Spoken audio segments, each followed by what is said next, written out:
بسم الله الرحمن الرحیم د قوانین الصرف بسلسله کې دا زمونږه اتم نمبر درس دی. ان شاء الله تعالی په دې درس کې به مونږه ته دې خبرې ذکر کوو چې مونږ به د فعل مضارع نه نفي جحد بلم فعل امر او فعل نهي دا څنګه جوړو. تدینا په مخ کې قانون کې دا خبره مونږه په تفصیل سره او په وضاحت سره ذکر کړی و چې د فعل مضارع څوارلس صیغې دي او بیا مونږه دغه څوارلس صیغې د اسانۍ دپاره په 3 باندې تقسیم کړی وي. د هغې حاصل او خلاصه دا وه چې په فعل مضارع په ګردان کې 15 هغه صیغې دي چې په هغې کې ضمیر پټ وي او 2 صیغې هغه دي چې په هغې کې نون اعرابي ده او 2 صیغې هغه دي چې د هغې په اخر کې نون د جمع مؤنث دی او دغه 2 صیغې دا مبني دي. او بیا مونږه دا خبره هم ذکر کړې وه چې لن کله په دغې صیغو باندې داخل شي نو دغه 15 صیغو اخیر لا نصب ورکي او د 2 صیغو نه نون اعرابي غورځي او په 2 صیغو کې عمل نه کوي. نن چې مونږه دا کوم بحث وایو نفي جحد بلم یا د فعل امر یا د فعل نهي نو دا الفاظ او دا حروف دا هم د لن سره په دې 2 قسمه صیغو کې د هغې سره متفق دي. یعنی څنګه چې لن په 2 صیغو کې عمل نه کوي د جمع مؤنث غایب او د جمع مؤنث حاضر په صیغه کې نو دغسې دا کم حروف جوازم دي خوا که هغه لم دی کلام امر دی او کلای نهی ده یا ان شرطیه او یا داسې نور اسماء شرطیه دي نو دا هم په دغه 2 صیغو کې عمل نه کوي ځکه چې دغه 2 صیغې مبني دي د هغې اخر دا په خپل حالت باندې. او څنګه چې لن د 2 صیغو نه نون اعرابي هغه غورځوله نو دغسې دا حروف د کوم ذکر چې مونږه مخکې وکړو نو دا هم د دغه 2 صیغو نه نون اعرابي دا غورځوي. البته تفصیل او اختلاف د لن او د نورو حروفو په منځ کې دا په هغې 15 صیغو په آخر کې دی چې د هغې په باره کې مونږه دا خبره ذکر کړې وه چې دا هغه 15 صیغې دي چې د دې په دې کې ضمیر پټ وي او دویم تعبیر یې مونږه دا کړی و چې عام طور باندې د دې په آخر کې پیش وي. نو ته دې حروفو عمل د لن نه په دې 15 صیغو کې مختلف دی. لن خو به هغه 15 صیغو له نصب ورکاو لیکن د دې حروفو په دغې صیغو کې عمل دا مختلف دی د لن نه. د اسانۍ دپاره دا 15 صیغې دا به مونږه په 3 حالاتو باندې تقسیم کو. په بعض ټایم کې د دې صیغو په آخر کې پیش وي. یو حالت د دې صیغو دا دی چې د دې په آخر کې به پیش وي. دویم صورت دا دی چې د دې 15 صیغو په آخر کې به حرف علت وي یعنی یا به په آخر کې و وي یا به الف وي او یا به یا وي. دریم صورت د دې 15 صیغو دا دی چې د دې آخر دا به مشدد وي یعنی شد به وي او د دې 3 وړو صورتونو حکم دا د یو بل نه مختلف دی. کله چې دا حروف یعنی لم او د امر کوم لام دی یا لام امر یا لای نهی او داسې ان شرطیه او تدې په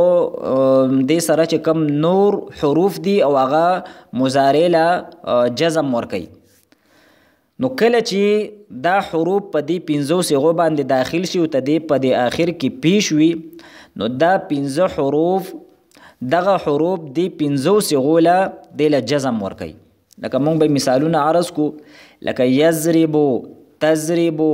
تضربو اضربو نضربو د دې 5 صيغو په آخر کې پیش دی نو چې لم په دې باندې داخل شو یا په لام امر داخل شو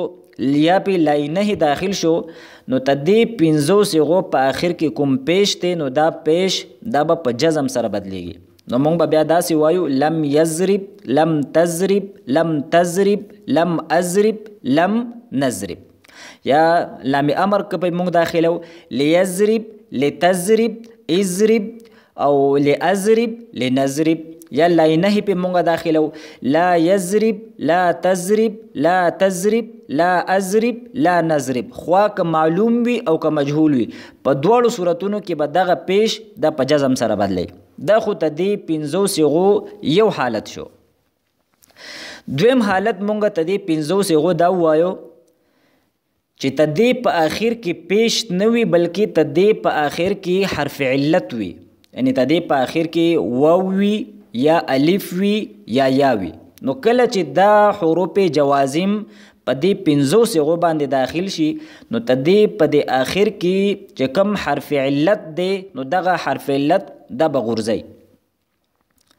لکه د هغې مثالونه دا دي موږ سره د مضارع دا 5 صيغې راځي د ناقص نه یدعو تدعو تدعو ادعو ندعو ته دې 5 صيغو په آخر کې حرف علت واو راغلی اوس په دې باندې موږ لم داخلو نو ته دې نه به دا واو دا غورځي نو موږ سره به جوړ شي لم يدعو لم تدعو لم تدعو لم ادعو لم ندعو یا په مونږ لام امر داخلو لای نه په داخلو نو دا ټول به تدې د اخر نه دا وو کم حرف علت دی دا به غورځي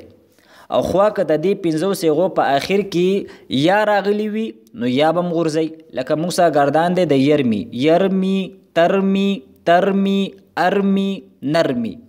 نو په دې باندې موږ لم داخلو نو دا یا به غورځي نو موږ سره به جوړ شي لم يرمي لم ترمي لم ترمي لم ارمي لم نرمي یا په مونږه لام امر داخل کو بیا به دغه شانته گردان وي صرف په شروع کې به مونږه لام امر ولګو او کچری تدیب په 5 صيغو کې د حروف علت نه الف راغلوي نو هغه الف به هم د غورځيږي لکه مونږ سره گردان دی یخشا تخشا تخشا اخشا نخشا په دې باندې مونږ لام امر داخلو یا په لم داخلو نو مونږ به وایو لم یخشا لم تخشا لم تخشا لم اخشا لم نخشا او دغه عمل دا لام امر هم کوي او لای نه هم کوي نو دا د دې 5 صيغو دویم حالت شو دریم حالت مونږ ته دې 5 صيغو دا ذکر کو چې تدې په آخر کې شد وي یعنی تدې د لام کلمې په مقابله کې شد وي او دا صورت د مضافي ثلاثي کم گردانونه دي نو په هغه صورت کې د هغه په گردانونو کې دا صورت دا مونږ ته په مخه باندې راځي نو چې کله د لام کلمې په مقابله کې شد وي نو بیا به دا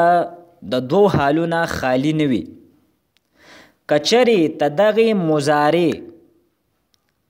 د کومې چې لام کلمه مشدده ده نو تدې د عین کلمه دا به یا مضمومه وي دا یو صورت دی او دویم صورت دا دی چې دغه تدې د عین کلمه به مفتوحه وي یا به مکسوره وي نو که تدې د عین کلمه مضمومه وه نو بیا به مونږه په آخر کې سلور وجې دا جایز دي د دې په آخر کې فتحم ته ویلی شي کسرم ویلی شي ضمم ویلی شي او فک ادغام یعنی بغیر د ادغام نه هم پرېښودی شي لکه مونږ مثال ذکر کوو مد یمدو نو اوس وګورئ یمدو دا فعل مضارع ده او تدې د لام کلمې په مقابله کې یعنی په آخر کې شد راغلی دی او دا یمدو د عین کلمې په مقابله کې عین کلمه مضموم ده یعنی یمد اصل یم دودو بروزن یفعلو عین کلمه مضموم ده نو چې عین کلمه مضموم ده او کله په دې صيغو باندې په دغه 5 صيغو باندې لم داخل شي لام امر داخل شي، لای نهی داخل شي، یا نور حروف جوازم داخل شي، نو په دې پنځو صيغو کې به مونږه څلور وجې په دې کې جایز دي چې کله عین کلمه مضموم وي. نو مونږ به داسې وایو چې په یمدو باندې مونږ لم داخل کو، نو لم یمد، لم یمد، لم یمد، لم یمدد، لم تمد، لم تمد، لم تمد، لم تمدد. او داسې مونږه په واحد مذکر حاضر، واحد متکلم او جمع متکلم په دې پنځه وړو صيغو کې دا څلور وجې جایز دي، خوا که معلوم وي او خوا که مجهول وي. او کچری تدې پنځو صيغو د عین کلمه دا مفتوح وي یا مکسور وي، نو بیا پکې درې وجې جایز دي، فتحه، کسره او بغیر ادغام، یعنی فک ادغام. په دې صورت کې به پې مونږه ضمه نه وایو. او د هغې مثال مونږ سره دی یفرو. نو یفرو د دې لام کلمه مشدده ده، او یفرو دا په اصل کې دی یفررو. نو د عین کلمې په مقابله کې کسره راغله، نو اوس که په دې باندې مونږه حروف جوازم داخلو، نو په دې کې به درې وجې جایز دي. نو لم یفر، لم یفری، لم یفرر. داسې مونږه نشو ویلی چې لم یفرو، ځکه چې عین کلمه هغه مضموم نه ده بلکې مکسوره ده. او که عین کلمه مفتوحه وي نو بیا هم پکې درې وجې جایز دي، دغه څلورمه وجه پکې جایز نه ده. او داسې صورت مونږ واحد مؤنث غایب، واحد مذکر حاضر، واحد متکلم، جمع متکلم، د دې پنځه وړو صيغو حکم دا یو شانتی دی.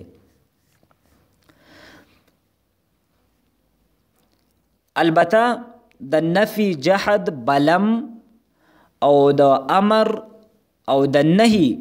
په گردان کې فرق دا دی چې تدې کومه ابتدا ده، نو په نفي، جحد، بلم کې تدې په شروع کې لم وي، او په فعل نهي کې تدې په شروع کې لای نهي راغلی وي. او کوم د امر گردان دی، نو په امر کې کم معلوم دی، فعل امر معلوم کومې صيغې دي، نو په هغې کې د غایب کومې شپږ صيغې دي، نو د هغې په شروع کې لام امر راځي او لام امر مکسور وي. شپږ د غایبو صيغو کې او دوه د متکلم صيغې دي، د هغې په شروع کې لام امر راځي.